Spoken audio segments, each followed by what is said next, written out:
नमस्कार मित्रमैत्रिणींनो, आज मी तुम्हाला साबुदाण्याची खिचडी कशी करायची ती दाखवणार आहे। तर त्यासाठी आपल्याला लागणारे साहित्य बघूया। इथे मी पाव किलो साबुदाणा 4 तास भिजवून घेतलाय। 2-3 पाण्याने स्वच्छ धुवायचा आणि थोडंसं पाणी त्यात ठेवायचं आणि 4 तास भिजवून घ्यायचा।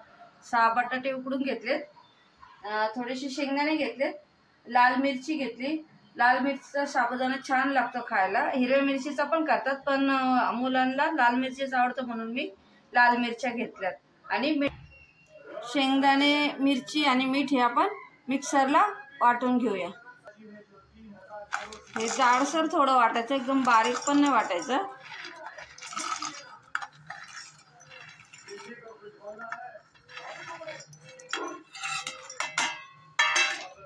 चला वाटून घेऊया आपण। मिक्सरला असं जाडसर वाटून झालंय आपलं, बघा असं थोडंसं जाडच ठेवायचंय। आता आपण गॅस पेटून घेऊया।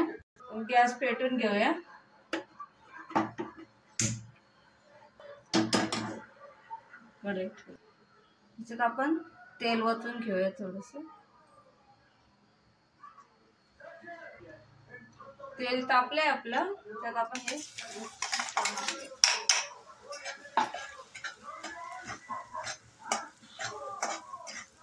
कमी गॅसवर भाजायचं आहे, म्हणजे सुकलेल्या मिरच्या आणि शेंगदाणे लगेच करपतात फुल गॅसवर। याला कमी गॅसवर हळूहळू भाजून घ्यायचं।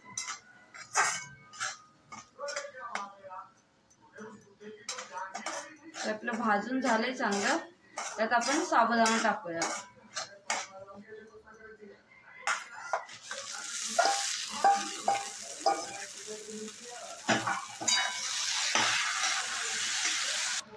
आपण याच्यावर झाकण ठेवूया। आता 10 मिनिटाला असं शिजू देऊया। तोपर्यंत आपण बटाटे मॅशरने मॅश करून घेऊया।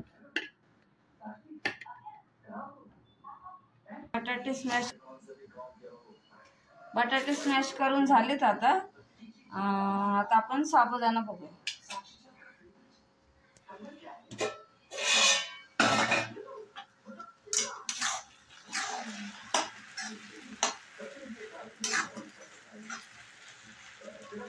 त्याला थोड्या वेळ अजून 5 मिनिट आपण वाफवून घेऊया। 5 मिनिट झाले, आपण साबुदाणा आपलं काढून घेऊया। चांगला भाजून झालाय तो। त्याच्यात आपण बटाटे टाकूया।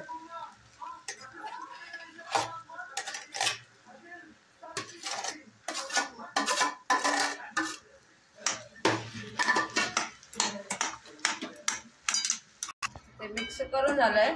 बटाटे टाकल्यावर आपण पुन्हा एकदा त्याला 10 मिनिट असं वाफ देऊन घेऊया। 10 मिनिट झाले, आता आपण साबुदाणा खोलून घेऊया।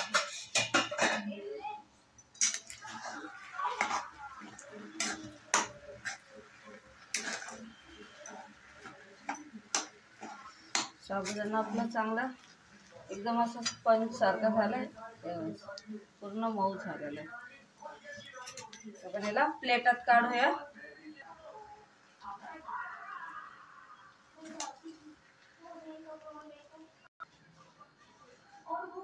स्तवनला आपण आता हे टेस्ट करायला देऊया कसं। तर स्तवन आपल्याला साबुदाण्याची खिचडी खाऊन सांगेल कशी झाली।